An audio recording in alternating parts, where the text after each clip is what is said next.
gang.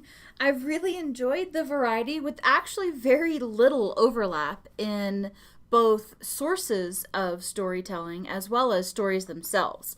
But I have for you on screen just a collection of the various sources of multimedia storytelling that you talked about last week. And I want to touch on some of the comments that came out of the conversation. One of the comments was around how difficult it was to find a story. And this is where we can talk about the difference between simply using multimedia to support news and actually engaging in multimedia storytelling.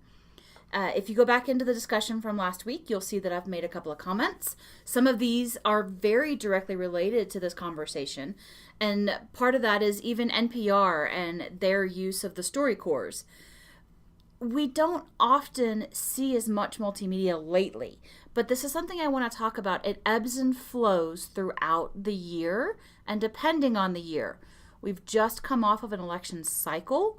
We're wrapped up in the new administration, so we're not seeing as much storytelling happening. But we often also use storytelling for a specific purpose, whether that's bias or propaganda, another conversation that I talk about, or to highlight a situation. So last year when I offered this course in the spring, when we were talking about multimedia storytelling, we were talking about the Flint water crisis. This year I was not surprised to see the Dakota pipeline pop up in the storytelling, because sometimes when we really want to try to get a group of people to care about something that otherwise is just a passing headline, we turn to storytelling for that effect. But when it comes to creating instructional videos, there's a lot we can borrow from storytelling to get someone to care about or engage in the topic. That's why I wanted us to take a look at those resources from last week.